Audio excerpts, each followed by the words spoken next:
1 யோவான் 2ஆம் அதிகாரம்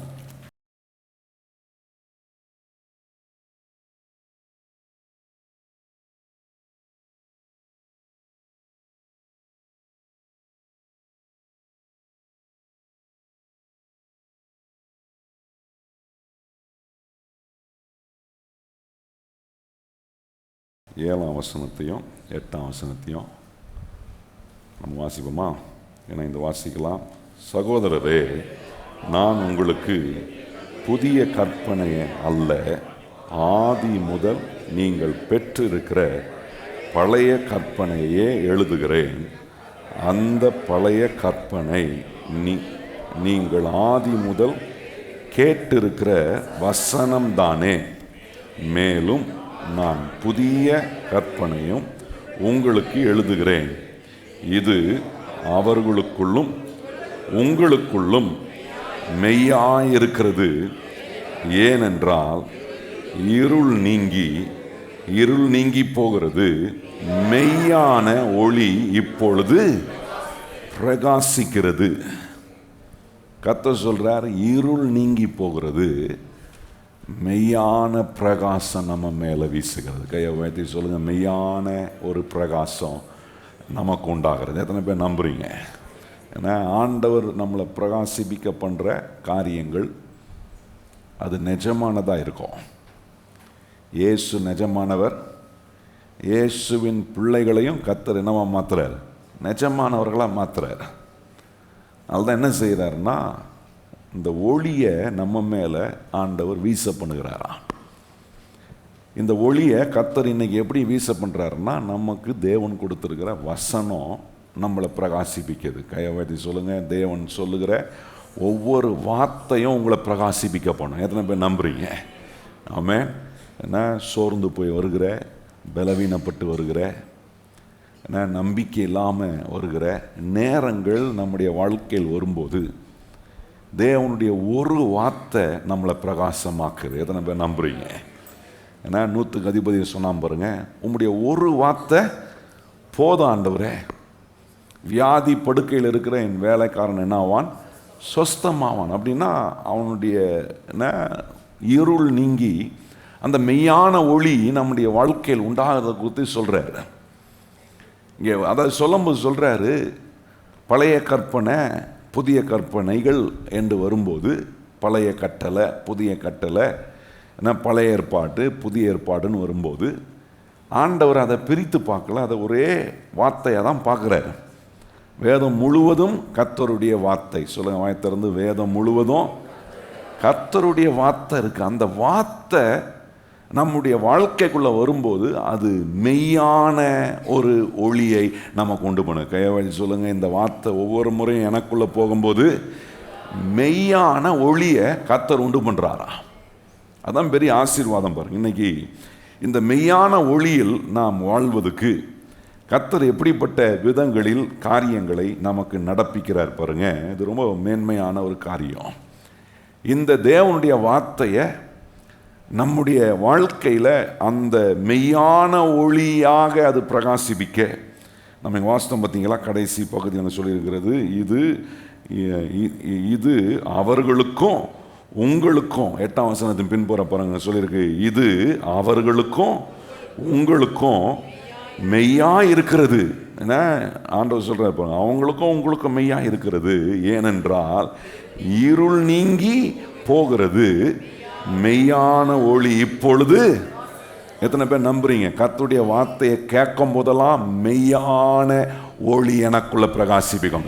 சொல்லுங்க, தேவனுடைய வார்த்தையை கேட்கும் போதெல்லாம் மெய்யான ஒளியை நமக்குள்ள பிரகாசிப்பிக்க பண்றார். இந்த தேவனுடைய வார்த்தையை என் சுய பலத்தினால நான் செய்ய முடியாது பாருங்க.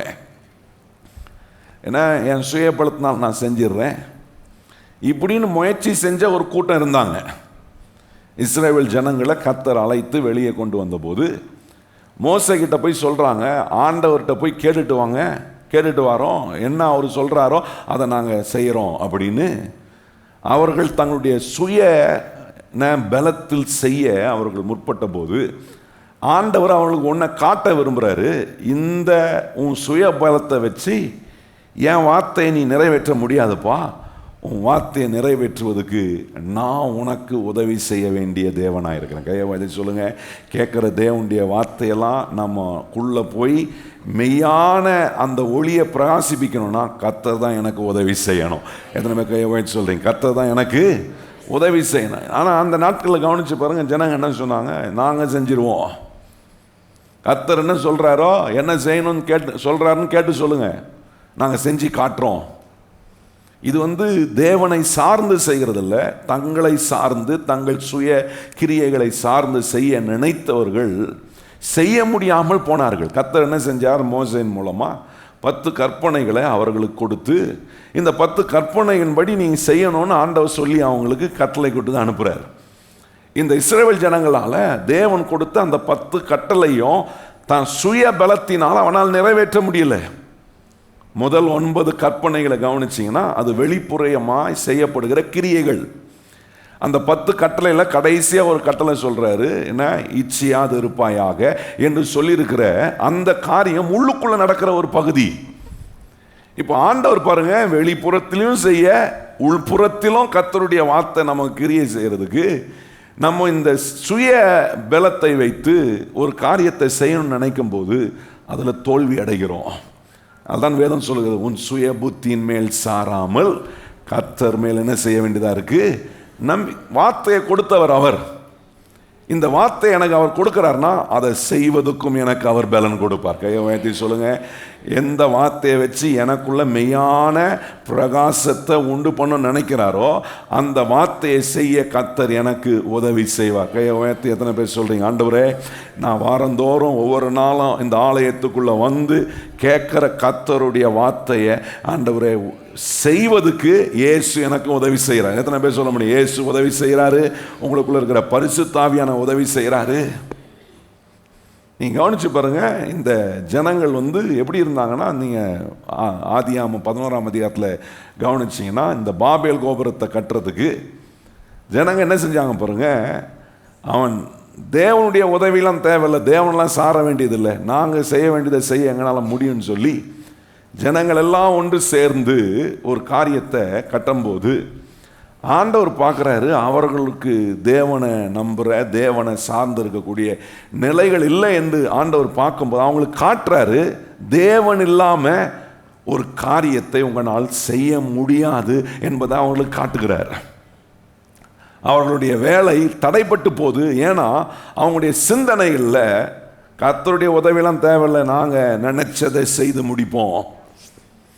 எனக்கு அப்படிப்பட்ட நிலையில் நாம் இல்லாமல், ஆண்டவரே நீர் நினைக்கிறதை நாங்கள் செய்து முடிக்க எங்களுக்கு உதவி செய்யுங்க. வாய்த்து சொல்லுங்க, இயேசுவே நீர் நினைக்கிறத நாங்கள் இந்த மாம்ச சரீரத்தில் செய்து முடிக்க எங்களுக்கு பலன் தார்னு எத்தனை பேர் கேட்குறீங்க? வலது கரத்தை உயர்த்தி, ஆண்டவரே நீர் நினைக்கிறத நாங்கள் செய்து முடிக்க எங்களுக்கு என்ன செய்யும்? அதை செய்யும்போது தான் இந்த வார்த்தை அவர்களுக்கும் உங்களுக்கும் மெய்யாக இருக்கிறது. அது இருளை போக்கி உங்களுக்குள்ள அந்த மெய்யான ஒளியை பிரகாசிப்பிக்கக்கூடிய வார்த்தையாய் தேவனுடைய வார்த்தை மாறுகிறது. அதுதான் இங்கே ரொம்ப அற்புதமாக சொல்கிறார். அதனால தான் நீங்கள் கவனிச்சிங்கன்னா ஆண்டவர் என்ன செய்கிறாருன்னா, இந்த தேவனுடைய வார்த்தை பிரகாசிப்பிக்க இந்த தேவனுடைய வார்த்தையை நம்முடைய வாழ்க்கைக்குள்ள அனுப்பி இந்த தேவனுடைய வார்த்தை நல்ல காரியங்களை செய்வதற்கு தேவன் நம்மோடு அவர் தினந்தோறும் பேசுகிறாரு. பாருங்க, இந்த வசனத்தை வாசிக்கும் போது பேசுகிறாரு, நீங்கள் சபை கூடி வரும்போது பேசுகிறாரு, தேவ பிள்ளைகளோடு நம்ம பேசும்போது ஆண்டவருடைய வார்த்தை பேசப்படுது. ஏன் இந்த வார்த்தையை எனக்கு கேட்கும்படி செய்கிறாருன்னா, இந்த வார்த்தையின் மூலமாக எனக்குள்ள கர்த்தர் மெய்யான பிரகாசத்தை உண்டு பண்ண விரும்புகிறேன். எத்தனை பேர் நம்புகிறோம்? கையை வச்சு சொல்லுங்க, ஆண்டவரே உம்முடைய வார்த்தையின் மூலமாக எனக்குள்ள மெய்யான பிரகாசம். சொல்லுங்க கையை உயர்த்தி, எனக்குள்ள என்ன உண்டாகுது? மெய்யான அப்போ தான் வாழ்க்கையே ரொம்ப மகிமையானதாய் மாறுகிறது. இந்த மெய்யான ஒளியை குறித்து வேதம் என்ன சொல்லுகிறது என்பதை சில காரியங்களை உங்களுக்கு நான் காண்பிக்க விரும்புகிறேன். 2 கொரிந்தியர் 4ஆம் அதிகாரம், 2 கொரிந்தியர் 4ஆம் அதிகாரம். இந்த மெய்யான ஒளி நமக்குள்ள பிரகாசிப்பிக்க இந்த மெய்யான ஒளியை குறித்து வேதம் எப்படி வர்ணிக்கிறது என்பதை சில காரியங்களை நான் உங்களுக்கு காண்பிக்க விரும்புகிறேன். 2 கொரிந்தியர் 4ஆம் அதிகாரம் 6ஆம் வசனத்தையும் 7ஆம் வசனத்தையும் வாசிப்போமா? இருளிலிருந்து வெளிச்சத்தை பிரகாசிக்க சொன்ன தேவன் இயேசு கிறிஸ்துவின் முகத்தில் உள்ள தமது மகிமையின் அறிவாகிய ஒளியை தோன்ற பண்ணும் பொருட்டாக எங்கள் இருதயங்களிலே பிரகாசித்தார். இந்த மகத்துவமுள்ள வல்லமை எங்களால் உண்டாயிராமல் தேவனால் உண்டாயிருக்கிறது என்று விளங்கும்படி இந்த பொக்கிஷத்தை மண்பாண்டங்களில் பெற்றிருக்கிறோம். ரொம்ப அற்புதமா சொல்றாரு பாருங்க. இந்த ஒளிய,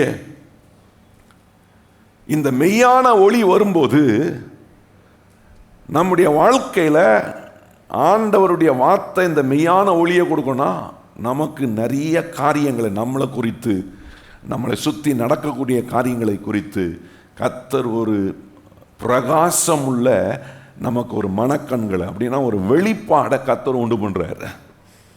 தாவீதை குறித்து நீங்க கவனிக்கும் போது 22ஆம் சங்கீதத்தை கவனிச்சீங்கன்னா, தாவீது சிலுவையின் பாடுகளை குறித்து அவர் அங்கே அவருக்கு சிலுவைனா என்னன்னு தெரியாது. சிலுவையில் இப்படி ஒரு தண்டனை ஒரு மனுஷனுக்கு கொடுப்பாங்கன்னு அந்த காலத்தில் இருந்த என்ன தாவீதுக்கு தெரியாது பாருங்க. ஆனால் தெரியாமல் இருந்த காலத்திலே சிலுவையின் பாடுகளை குறித்து ரொம்ப அற்புதமாய் வர்ணிக்கிற ஒரு அதிகாரம் நீங்க முழுவதும் வாசித்து பாருங்க. இயேசுநாதர் படுகிற பாடுகளை குறித்து சொல்லப்படுகிற ஒரு பகுதியாக இருக்கும். இப்போ இந்த விஷயம் தாவீதுக்கு எப்படி தெரிஞ்சிச்சுன்னா, தேவனுடைய வார்த்தை அவனுக்குள்ள மெய்யான ஒளியை உண்டாக்கினதுனால.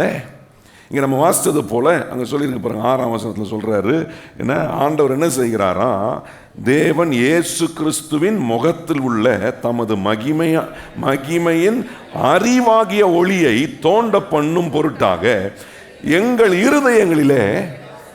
இப்போ தாவீதுடைய இருதயத்துக்குள்ள தேவனுடைய அறிவாகிய ஒளி, இந்த தேவனுடைய வசனம், இந்த மெய்யான ஒளி என்ன பண்ணுது பாருங்க, இருதயத்துக்குள்ள பிரகாசிப்பித்து தெரியாத விஷயத்தை கூட தாவீதுக்கு தெரியப்படுத்தக்கூடிய ஒரு தேவனுடைய வல்லமை இந்த வார்த்தைக்குள்ள இருக்கு.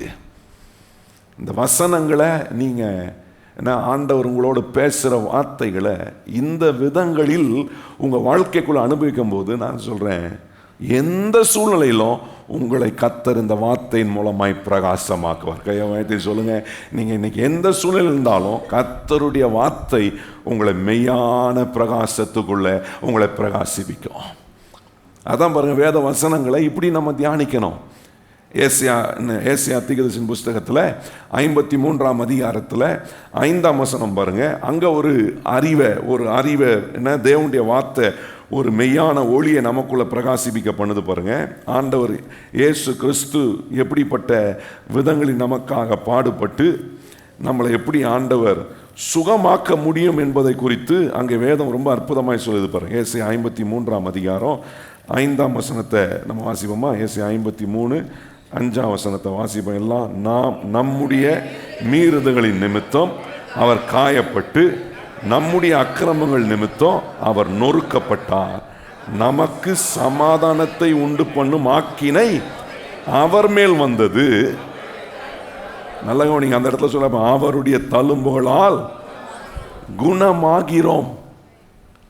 இங்க குணமாகிறோம் அப்படின்றத ஏசாயா பாருங்க, இயேசுநாதர் வந்து சிலுவையின் பாடுகளை அனுபவிப்பதற்கு முன்பாக 800 ஆண்டுகளுக்கு முன்பாக இந்த ஒரு காரியத்தை சொல்றார். இப்போ இந்த தேவனுடைய என்ன தழும்புகளால் நாம் சுகமாகிறோம் என்று சொல்லியிருக்கிற இதே வார்த்தை நீங்க பேதுரு சொல்லும் போது 1 பேதுரு 2ஆம் அதிகாரத்தில் பாருங்க, சுகமாகிறோம் என்று அங்க சொல்லியிருக்கிறாரு. இந்த மெய்யான ஒளி கர்த்தருடைய வார்த்தையின் மூலமா உங்களுக்குள்ள பிரகாசிக்கும் போது சுகமாகிறோம் இல்லை, இங்க ரொம்ப அற்புதமா சொல்ற பாருங்க. அது என்ன அறிவை நமக்கு உண்டாக்குதுன்னா, சுகமாயிருக்கிறேன் அப்படின்றத இங்க ரொம்ப அற்புதமா சொல்றாரு. 1 பேதுரு 2ஆம் அதிகாரம் 24ஆம் வசனம் பாருங்க. அங்க சொல்றாரு, என்ன நாம் பாவங்களுக்கு செத்து நீதிக்கு பிழைத்திருக்கும்படிக்கு அவர் தாமே தமது சரீரத்திலே நம்முடைய பாவங்களை சிலுவையின் மேல் சுமந்தார், அவருடைய தழும்புகளால் பாருங்க அங்க குணமாகிறோம்னு சொல்லுது. இங்க என்ன சொல்றாரு? இந்த தேவனுடைய வசனம் எனக்குள்ள போய் ஒரு ஒளியை பிரகாசிப்பிக்கும் போது, இங்க நான் என்ன சொல்றேன்னா, சுகமாகறோம் இல்ல, குணமானீர்கள் அப்படின்னா சுகத்தை பெற்றது போல இங்க சொல்லுகிறார். ஆண்டவருடைய வசனம் உங்களுக்குள்ள பிரகாசிக்கும் போது இப்படிப்பட்ட ஒரு விசுவாசம், இப்படிப்பட்ட ஒரு நம்பிக்கை உங்களுக்குள்ள வரும். நான் சுகமாய் இருக்கிறேன், ஏன்னா கர்த்தர் என்ன சுகமாக்கி இருக்கிறாரு. இப்படிதான் நம்முடைய வாய்களிலிருந்து வரக்கூடிய வார்த்தைகள் மாறும் பாருங்க. அதுதான் இங்க காட்டுற சங்கீதக்காரன் இங்க சொல்லும் போது, இயேசு கிறிஸ்துடைய பாடுகளை சொல்லும் போதும், இயேசுநாத படப்போகிற அவருடைய பாடுகளை குறித்து சொல்லும் போதும், அவருடைய தழும்புகளால் நாம் குணமாகிறோம் என்று சொன்ன அதே வார்த்தையை இங்கே வரும்போது அவர் சொல்ற, அவருடைய தழும்புகளால் குணமானீர்கள். கையை வைத்து சொல்லுங்க, இயேசுநாதருடைய தழும்புகளால் குணமானேன். கையை வைத்து சொல்லுங்க, குணமானேன். இதுதான் இந்த வார்த்தை தான் நம்மளை பிரகாசிப்பிக்க பண்ணும். இந்த தேவனுடைய வார்த்தை மெய்யான பிரகாசத்தை, சுகமாகனா சுகமாக மாட்டான்னு தெரில, வெற்றி வருமா வெற்றி வராதான்னு தெரில, இந்த காரியம் கைகூடி வருமா கைகூடி வராதா இல்லை, கர்த்தர் காரியங்களை கைகூடி வர அந்த மெய்யான ஒளி இப்படிப்பட்ட நம்பிக்கைக்குள்ள நம்மளை நடத்தும் பாருங்க. நீங்கள் கூட இப்போ நம்ம வாசித்த வசனத்தில் 2 கொரிந்தியரில் வாசித்தோம் பாருங்க. 4ஆம் அதிகாரத்தில் 6ஆம் வசனத்தில் நீங்கள் கவனிச்சிங்கன்னா, அங்கே என்ன எப்படி அறிவை உண்டாக்குது, ஞானம் உண்டாகுது. அங்கே முகத்தில் உள்ள தமது மகிமையின் அறிவாகிய ஒளியை தோன்ற பண்ணும் பொருட்டாக எங்கள் இருதயங்களிலே பிரகாசி. இங்க பாருங்க, அறிவை உண்டாக்கும் சொல்லிட்டு அப்படியே அடுத்த வசனம் வரும்போது, அந்த தேவனுடைய வார்த்தை எப்படி வல்லமையாய் நமக்குள்ள வேலை செய்துன்றது சொல்றாரு பாருங்க. இந்த மகத்துவம் உள்ள வல்லமை எங்களால் உண்டாயிராமல் தேவனால் உண்டாயிருக்கிறது என்று விளங்கும்படி இந்த பொக்கிஷத்தை எப்படி மாத்திர அங்க அறிவை உண்டாக்குது. இப்போ 7ஆம் வசனத்தில் வரும்போது அது ஒரு வல்லமையை உண்டாக்குது. இந்த தேவனுடைய வார்த்தை இப்படி எனக்குள்ள போய் மெய்யான ஒளியை உண்டாக்கும் போது அறிவை மாத்திரம் இல்லை, அது எப்படிப்பட்ட வல்லமையை பிரதிபலிக்கக்கூடிய ஒன்றாக இருக்குது என்பதை காட்டுகிறது. பாருங்க, இந்த மெய்யான ஒளியில உண்டாகிற விளைவுகளில் சில காரியங்களை நம்ம கவனிக்கணும். அப்படியே தொடர்ந்து அடுத்த வசனங்களை வாசித்தீங்கன்னா அதில் மெய்யான இந்த ஒளி எப்படிப்பட்ட விளைவுகளை நம்முடைய வாழ்க்கையில் உண்டாக்குது. அதுதான் சொல்லியிருக்கு, நம்ம இருளை போக்கி மெய்யான ஒளியை நமக்குள்ள பிரகாசிப்பிக்கிறார். கையை வச்சு சொல்லுங்க, இருளை போக்கி. இந்த தேவனுடைய வார்த்தை ஆதி முதல் இருக்கிற கர்த்தருடைய வார்த்தை. இந்த வார்த்தையை நான் எப்போல்லாம் கேட்குறனோ, இன்னைக்கு நாம் ஒன்று நம்பணும், எனக்குள்ள மெய்யான ஒளியை பிரகாசிப்பிக்க பண்ணுகிறார். பாருங்க, இப்போ இதனுடைய விளைவு பாருங்க. 8ஆம் வசனமும் 9ஆம் வசனம் வாசிப்போம். நாங்கள் எப்பக்கத்திலும் நெருக்கப்பட்டோம். பாருங்க, இந்த மெய்யான ஒளி என்ன விளைவை காட்டுதுன்னா, என்ன நாங்கள் ஒடுக்கப்பட்டாலும், நாங்கள் எப்பக்கத்தில் நெருக்கப்பட்டாலும் என்ன பண்ணுவதில்லை, ஒடுங்கி போவதில்லை, கலக்கம் அடைந்தோம், மனமுறிவு அடைவதில்லை, துன்பப்படுத்தப்பட்டோம், கைவிடப்படுகிறதில்லை, கீழே தள்ளப்பட்டோம். இந்த மெய்யான ஒளி உங்களுக்குள்ள பிரகாசிப்பிக்கும் போது தெரியும், என்ன நான் கீழே தள்ளப்பட்டாலும் நான் மறுபடியும் எழுந்து நிற்பேன். என்ன நெருக்கப்பட்டான், எப்பக்கத்திலும் நெருக்கப்பட்டாலும் ஒடுங்கி நான் என்ன செய்ய மாட்டேன், போகிறதில்லை. ஏன்னா கலக்கம் அடைந்தாலும் மனமுறிவு அடைவதில்லை, துன்பப்படுத்தப்பட்டாலும். இதுதான் இந்த மெய்யான ஒளி பிரகாசிச்சா, இந்த வார்த்தை ஆதி முதல் இருக்கிற இந்த கர்த்தருடைய வார்த்தை உங்களுக்குள்ள போய் இப்படி பிரகாசிப்பிக்கணும். சூழ்நிலை நடுவே நீங்க சொல்லுவீங்க, நான் கைவிடப்படுவதில்லை. கையை வைத்து சொல்லுங்க, நான் என்ன செய்யப்படுவதில்லை, என் குடும்பம் கைவிடப்படுவதில்லை, நான் கைவிடப்படுவதில்லை. கர்த்தரை தேடுகிற நம்புகிற பிள்ளைகளை கர்த்தர் கைவிடுவதே இல்லை. இந்த தேவனுடைய வார்த்தை விளைவு பாருங்க, எனக்குள்ள போய் அந்த மெய்யான ஒளியை பிரகாசிப்பிக்கும் போது எனக்கு தெரியும், என்ன நடந்தாலும் என் இயேசு என்னை கைவிடவே மாட்டார். இந்த விதத்துல உங்களுக்குள்ள போகிற தேவனுடைய வார்த்தை இப்படிப்பட்ட மெய்யான ஒளியை பிரகாசிப்பிக்குதான் செக் பண்ணுங்க. பவுல் சொல்றாரு, அப்போஸ்தலர் நடவடிக்கைகள் 27ஆம் அதிகாரத்தில் கவனிச்சீங்கன்னா பவுல் சொல்றார், சில நாட்கள் சூரியனும் இல்லை நட்சத்திரமும் இல்லை, அங்கே ஒரு அடையாளமும் இல்லை, பிழைப்பதுக்கான அடையாளமே இல்லாமல் இருந்த ஒரு நேரம் பாருங்க. சொல்ல தப்பி பிழைப்போம் என்கிற நம்பிக்கை யாருக்குமே இல்லை. ஆனா நீங்க கவனிச்சு பாருங்க, இந்த மெய்யான ஒளியை பிரகாசிப்பித்த தேவனுடைய வார்த்தை ஒரு மனுஷனுக்குள்ள போச்சு பாருங்க, பவுலுக்குள்ள. அவனுக்கு தெரியுது நம்ம மடிந்து போவது இல்லை என்பதை அவன் அறிகிறான். நல்ல கவனிங்க கர்த்தருடைய பிள்ளைகளே, இந்த தேவனுடைய வார்த்தை உங்களுக்குள்ள வந்து அந்த ட்ரூ லைட்டை, அதான் மெய்யான ஒளி, அந்த உண்மையான அந்த மெய்யான ஒளியை உங்களுக்குள்ள பிரகாசிப்பார்னா, பவுல் சொல்றாரு, தப்பி பிழைப்போம் என்று நம்பிக்கையே இல்லாத ஒரு நேரம் இருந்தா கூட நாங்கள் தோற்பதில்லை, நாங்கள் மடிவதில்லை என்கிற தேவனுடைய வார்த்தை நம்முடைய உள்ளத்துக்குள்ள உண்டாகுன்றார் பாருங்க. அப்போஸ்தலர் 27ஆம் அதிகாரத்தில் அங்கே சொல்றாரு பாருங்க, ரொம்ப அருமையாக சொல்றாரு. என்ன அங்கே என்ன சில நாட்கள் அங்கே சொல்றாரு பாருங்க, அங்கே சில நாட்கள் அநேக நாளாய் சூரியனாவது நட்சத்திரம், 20ஆம் வசனம், அநேக நாளாய் சூரியனாவது நட்சத்திரங்களாவது காணப்படாமலும் மிகுந்த பெருக்காற்றும் மழையும் அடித்து கொண்டு இருந்தபடியினாலே இனி தப்பி பிழைப்போம் என்று நம்பிக்கை முழுவதும் அற்று போயிருச்சு. நம்பி பிழைப்போன்ற ஒரு வாய்ப்பே இல்லை.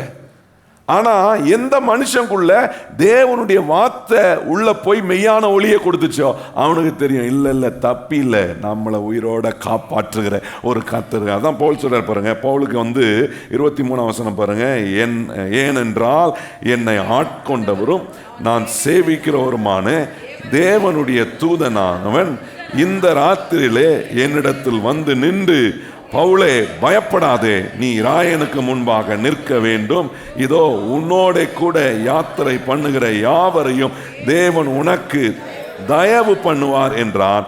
ஆனபடினாலே மனுஷரே திடமனதாயிருங்கள், எனக்கு சொல்லப்பட்ட பிரகாரமாகவே நடக்கும் என்று தேவனிடத்தில். இந்த ஒரு மனுஷனுக்குள்ளதான் பாருங்க அந்த படகுகள் போன எவனுக்குமே நம்பிக்கை இல்லை, தப்பி பிழைப்போன்ற நம்பிக்கை இல்லை. ஆனா இந்த பவுலுக்குள்ள கர்த்தருடைய வார்த்தை வந்து மெய்யான ஒளியை பிரகாசிப்பிக்கும். அவனுக்கு தெரியுது, இல்லை இல்லை கப்பல் சேதம் தான் நடக்கும் ஒழிய உயிர் சேதம் நடக்காதபடி நம்ம எல்லாரையும் கர்த்தர் கொண்டு போய் உயிரோட அக்கறை சேர்ப்பார்க்க நம்ம போய் சேருவோன்ற ஒரு நம்பிக்கை எந்த மனுஷங்குள்ள கர்த்தருடைய வார்த்தை மெய்யான ஒளியை பிரகாசிப்பிக்குதோ அந்த மனுஷனுக்கு தெரியும், நான் சாகாமல் பிழைத்திருந்து கர்த்தர் எனக்கு செய்கிற. எத்தனை பேர் கையை உயர்த்தி சொல்றீங்க, நான் சாகாமல் பிழைத்திருந்து கர்த்தர் எனக்கு செய்கிற கிரியைகள் என்ன செய்வேன்? அதாங்க மெய்யான ஒளி. இந்த வார்த்தை உள்ள போய் நிறைய பேர் வார்த்தையை கேட்கறாங்க, ஆதி முதல் இருக்கிற தேவனுடைய வசனத்தை கேட்க. ஆனா யாருக்குள்ள போய் அந்த மெய்யான ஒளியை உண்டாக்குதோ அவர்களுக்கு தெரியும், கண்டிப்பா இந்த சூழ்நிலை நான் மடிந்து போவதில்லை, நான் கைவிடப்படுவதில்லை, நான் முறிவடைவதில்லை. ஏன்னா என் இயேசு என்னோட கூட இருந்து என்னை தப்பி செல்லக்கூடிய ஒரு அற்புதமான வழியை கர்த்தர் எனக்கு உண்டாக்குறார். அதான் செய்து பாருங்க, இந்த வசனம் போய் உள்ள அப்படிப்பட்ட விளைவுகளை உண்டாக. அதான் சங்கீதக்காரன் சொல்றான் பாருங்க. 91ஆம் சங்கீதத்தில் கவனிச்சிங்கன்னா நமக்கு எல்லாம் தெரிஞ்ச சங்கீதம் தான் பாருங்க. 91ஆம் சங்கீதத்தில் கூட அங்க சொல்றாரு, இந்த வசனம் போய் உள்ள மெய்யான ஒளியை பிரகாசிப்பிக்கணும்.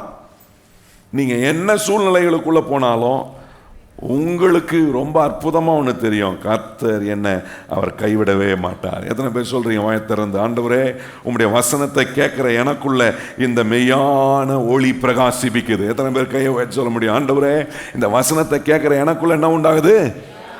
இந்த மெய்யான ஒளி பிரகாசிப்பிக்கும் போது என்ன கடினமான நம்ம சூழ்நிலைக்குள்ள நின்றாலும் தெரியும், இல்லை இல்லை அதில் என்ன காப்பாற்ற ஒருத்தர் இருக்கிறாரு, என்னை விடுவிக்க ஒருத்தர் இருக்கிறார். 7ஆம் வசனம் பாருங்க, 8ஆம் வசனம் அங்கே சொல்லியிருக்கு, உன் பக்கத்தில் உன் 1000 பேரும் உன் வலது பார்ச்சத்தில் 10000 பேரும் விழுந்தாலும்.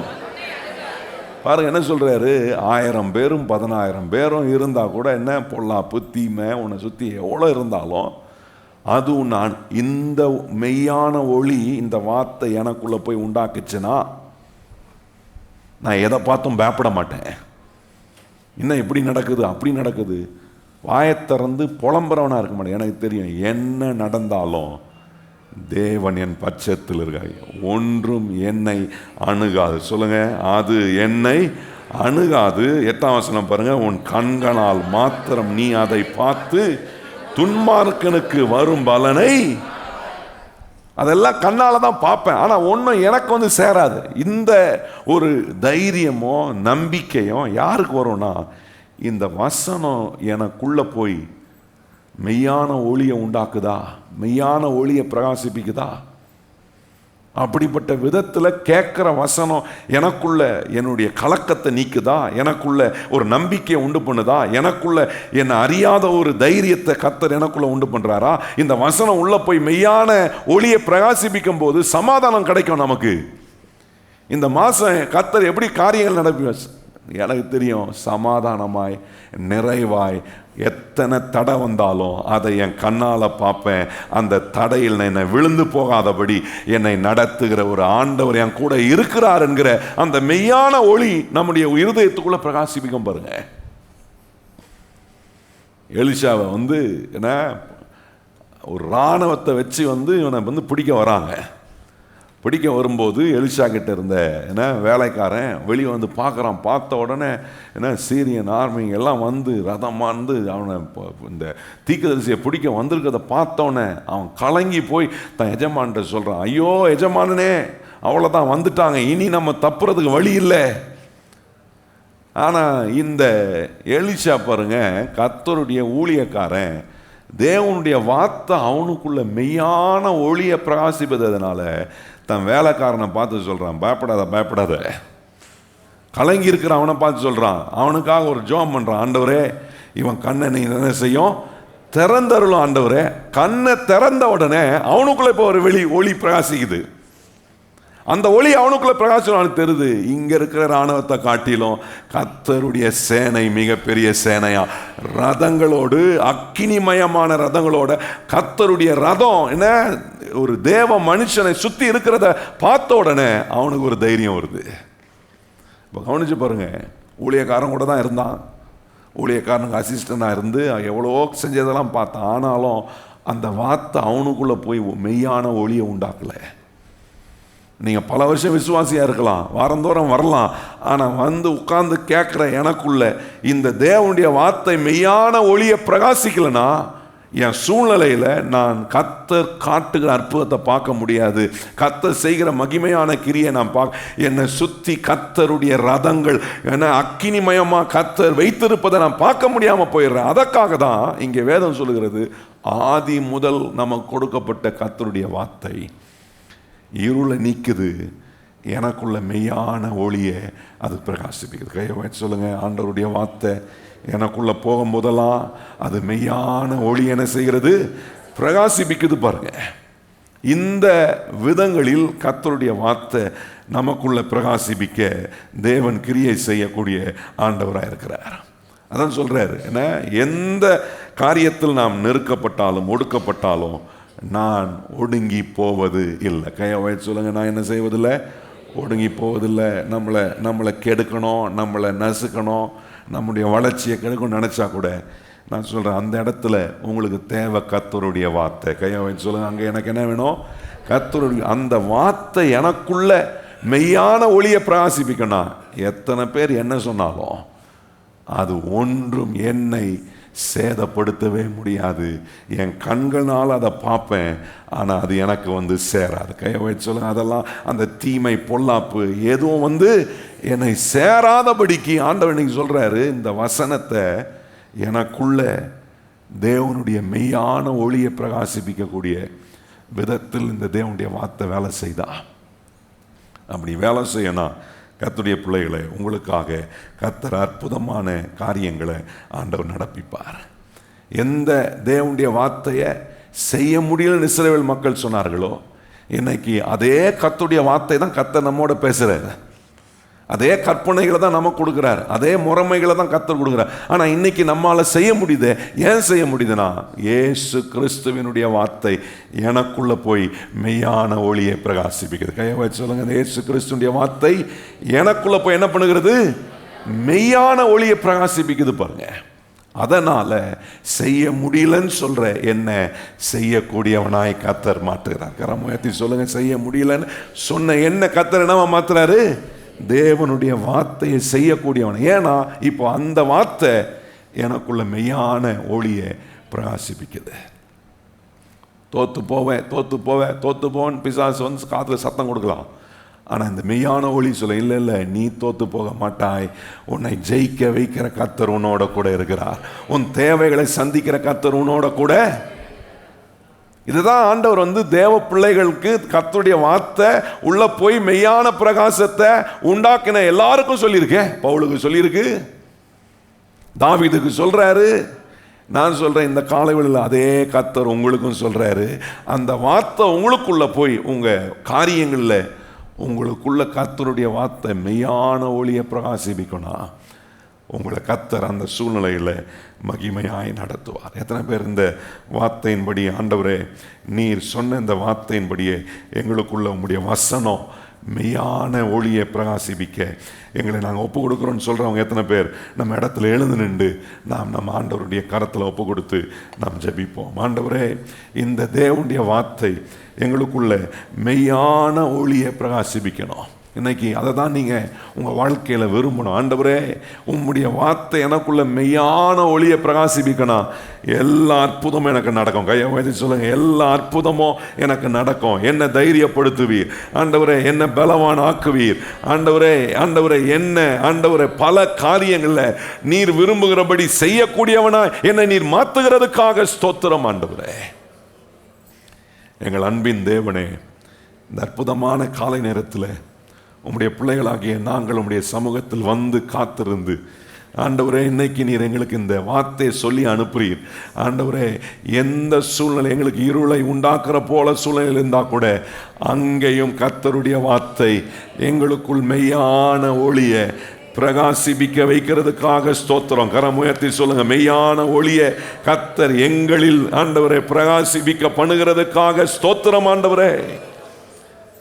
நாங்கள் மடிந்து போவதில்லை, நாங்கள் ஒடுங்கி போவதில்லை, நாங்கள் கைவிடப்படுவதில்லை. எத்தனை பேர் சொல்றீங்க ஆண்டவரே, இவ்வளவு நேரம் கேட்ட வார்த்தை எங்களுக்குள்ள இந்த மாதத்தில் ஒரு நம்பிக்கை உண்டாக்குது. நான் கைவிடப்படுவதில்லை, நான் ஒடுங்கி போவதில்லை, நான் முறிவடைவது இல்லை ஆண்டவரே. எங்களோடு இருக்கிற கர்த்தர் ஆண்டவரே, உம்முடைய வசனம் எங்களுக்குள்ள அந்த மெய்யான ஒளியை பிரகாசிப்பிக்க பண்ணுகிறதுக்காக ஸ்தோத்திரம். உம்முடைய வசனம் அப்படிப்பட்ட மெய்யான பிரகாசத்தை எங்களுக்குள்ள, எங்கள் வாழ்க்கைக்குள்ள, நாங்கள் இருக்கிற இடத்துலலாம் ஒரு பிரகாசத்தை தேவன் உண்டு பண்ணுகிறதுக்காக ஸ்தோத்திரம். இந்த வார்த்தையின்படியே உம்முடைய வசனம் எங்களை ஆண்டவரே ஒவ்வொரு சூழ்நிலையிலும் பிரகாசம் உள்ளவர்களாய் மாற்றணும். கையை உயர்த்தி கேளுங்க, ஆண்டவரே இந்த மாதம் எங்களுடைய வாழ்க்கையின் எல்லா தேவைகளிலும் கர்த்தர் எங்களை உம்முடைய வார்த்தையினால பிரகாசிக்க பண்ண போகிறதுக்காக. எத்தனை பேர் கரம் உயர்த்தி ஆண்டவருக்கு நன்றி சொல்றீங்க? உம்முடைய வார்த்தை ஆண்டவரே எங்களுக்குள்ள ஆண்டவரே உம்முடைய பிரகாசத்தை உண்டு பண்ணுகிறதுக்காக ஸ்தோத்திரம் ஆண்டவரே. போகிற நல்லா எங்களை பிரகாசமாக்குற கர்த்தருடைய வார்த்தை எங்களுக்குள்ள வேலை செய்கிறதுக்காக ஸ்தோத்திரம். விளைவுகளை காண்பித்திருக்கிறீர். இந்த மெய்யான ஒளி ஆண்டவரே, இந்த வார்த்தை எங்களுக்குள்ள அப்படிப்பட்ட ரியல் ட்ரூ லைட்டை உம்முடைய வசனத்தினால் எங்களுக்கு உண்டாக்கும் ஆண்டவரே. இந்த வார்த்தையின்படியே எங்களை ஆசீர்வதியும். இதை காட்டிலும் ஒரு பெரிய ஆசீர்வாதம் ஒண்ணுமே இல்லை ஆண்டவரே. இந்த வார்த்தையை வச்சுதான் நீர் எல்லாத்தையும் உண்டாக்குனீர். இந்த வார்த்தையை வைத்து தான் சுகத்தை கொடுக்கிறீர். இந்த வார்த்தையை வைத்து தான் விடுதலையை கொடுக்கிறீர். இந்த வார்த்தையை வைத்து தான் மறுபடியும் எல்லாத்தையும் சிருஷ்டிக்கிறீர் எங்களுக்கு ஆண்டவரே. அந்த வார்த்தை எங்களுக்குள்ள மெய்யான ஒளியை பிரகாசிப்பிக்கிறதுக்காக கரம் தட்டி கர்த்தருக்கு நன்றி சொல்லுங்கள். இதை ஒவ்வொரு நாளும் நாங்கள் அனுபவிக்க எங்கள் தேவன் எங்களுக்கு உதவி செய்கிறதுக்காக ஸ்தோத்திரம். தொடர்ந்து எங்களை நடத்தும், எங்களை ஆசீர்வதியும். நிச்சயமா இந்த நாட்களில் அந்த மெய்யான ஒளி எங்களுக்குள்ள பிரகாசிக்கிற அந்த அனுபவத்தை எங்களுக்கு நீர் தனிப்பட்ட விதத்தில் நீர் கொடுக்க போகிறதுக்காக அதை நாங்கள் கண்கூடாய் பார்ப்போம் ஆண்டவரே. நிறைய காரியங்களில் எங்களை நீர் வேறு பிரித்து காண்பிக்கிறத நாங்கள் பார்ப்போம், அற்புதமாய் நடத்துகிறத நாங்கள் பார்க்க போகிறோம். அப்போ அது ஒரு சான்றிதழை கொடுக்கும். என்ன சான்றிதழ்? இந்த தேவனுடைய வார்த்தை எனக்குள்ள போய் மெய்யான ஒளியை பிரகாசிப்பித்திருக்கிறது என்பதை அறிந்து ஆண்டவரே நாங்கள் இன்னும் வைராக்கியத்தோட உம்முடைய வார்த்தையை பற்றி கொண்டு சார்ந்து வாழ எங்களுக்கு உதவி செய்யும். ஆசீர்வதியும் வழி நடத்தும். இயேசு கிறிஸ்துவின் நாமத்தில் ஜெபிக்கிறோம் எங்கள் நல்ல பிதாவே, ஆமென். இப்பொழுது நம்முடைய கர்த்தராகிய இயேசு கிறிஸ்துவினுடைய கிருபையும் பிதாவாகிய தேவனுடைய அன்பும் பரிசுத்த ஆவியானவருடைய அந்யோன்ய ஐக்கியமும் இன்றும் என்றும் சதா காலங்களும் நம் அனைவருடன் நிலைத்திருப்பதாக. எல்லாரும் சொல்லுவோம், என் ஆத்துமாவே கர்த்தரை ஸ்தோத்திரி, என் முழு உலமே அவர் பரிசுத்த நாமத்தை ஸ்தோத்திரி. என் ஆத்துமாவே கர்த்தரை ஸ்தோத்திரி, கர்த்தர் செய்த சகல உபகாரங்களையும் மறவாதே. ஆமென்.